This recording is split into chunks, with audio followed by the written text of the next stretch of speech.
Hello, welcome back to Broyhill on Aviation Leadership. This is episode 10 of the Leadership Traits series, and the topic or trait for this week's episode is selflessness. Now, if you've been following the series regularly, you've probably noticed that several weeks have transpired since the last episode and this one. There are reasons for that, and I'll explain one of them along with a cheap commercial plug at the end of the episode. But for now, let's get on with the show. As always, we start with the dictionary definition of the term, and I've gotten some feedback from past episodes that when I tried to read from the screens, which are behind the camera, it was very distracting to watch my eyes dart all over the place. So in order to alleviate that distraction, I'll just read from the actual leadership book itself, which is right here in front of me on my desk. So what is the definition of selflessness? Well, really, to define selflessness, we have to talk about what it isn't, which means it's not selfish. So selflessness is the opposite of selfish. So what does selfish mean? Selfish means concerned excessively or exclusively with oneself, seeking or concentrating on one's own advantage, pleasure, or well-being without regard for others. Another definition is arising from concern with one's own welfare or advantage in disregard of others, a selfish act. As always, though, there's more to the definition than that.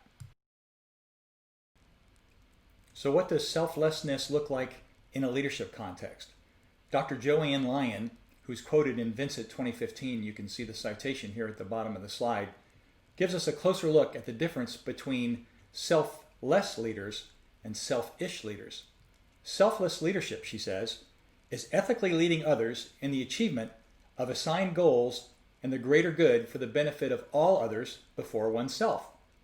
Self-centered leadership is leading others in the achievement of assigned goals and using ways and means that maximize the personal recognition and benefit of the leader over the institution and all others. And we've all, in our leadership careers, seen people like that. We've seen people who lead and it's all about them, and we've seen people who lead and it's all about the team. And that's the difference between what selfless leaders look like and what selfish ones look like. Now, Colonel Eric Cale, Ph.D., who's the course director of military leadership at the U.S. Military Academy at West Point, regards selflessness as a critical component of something called servant-based leadership, which is a school of thought where leadership is concerned that has been written about very eloquently by a number of different authors. What he says is, one of the best leaders I've had the privilege to follow once told me this: to lead is to serve, nothing more, nothing less. His first concern was for how he could help those doing the most critical work of the day. He suffered no fools either, and yet he was not the focus of my accountability as a subordinate leader. Together, we served those we led, and we always made it clear that those following us deserve our very best. The statistics for selflessness were pretty interesting. First of all, I defined the term the way I defined it in the last slide. I said it's about the team, not themselves. But here's where it gets interesting. The overall mean was 5.86. The leaders, 5.89. The followers, 5.84. So you're going, pretty close together. And yet, Levine's test for variance was significant, which means that from a statistical perspective, those two means are different. And if we take that a little further, we see that leaders thought that selflessness was a little bit more important than the followers did. And yet when we did the rank ordering, those results were reversed. The leaders ranked the trait number 11 out of 15, the followers 9 out of 15. So a bit of conflicting results when it comes to the statistical research for this particular trait. Stats isn't always a perfect business. The anecdote for this episode might require me to do a little bit of reading from the book because the story is not mine, it belongs to somebody else. One of my classmates and classmates from the Air Force Academy and fellow graduates from H-10 Fighter Weapons School was a gentleman by the name of Steve Phillis. And on February the 15th, 1991, Steve demonstrated the supreme act of selflessness. There's a verse from the Gospel of John. It's John 15:13, in which Jesus says, "Greater love has no one than this, that one lay down his life for his friends." And that's exactly what Steve did. Steve was leading a two-ship of A-10s on a patrol mission in northwest Iraq. they encountered a convoy of what they thought to be enemy vehicles. They radioed in to the ground controlling agencies, made sure that the vehicles were bad guys based on where they were on the map at that particular point and the position of where the good guys were.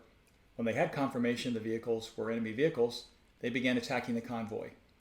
During one of the passes on the convoy, Steve's wingman, a young lieutenant by the name of Rob Sweet, his aircraft took ground fire and Sweet was forced to eject. Immediately, Steve, who was a qualified Sandy pilot, began to coordinate a search and rescue operation to get his wingman recovered before the enemy forces got to him. However, unfortunately, the enemy forces were moving too quickly and it looked like they were going to get to Lieutenant Sweet before the SAR forces could. Well, Steve didn't hesitate, didn't think about it for a minute.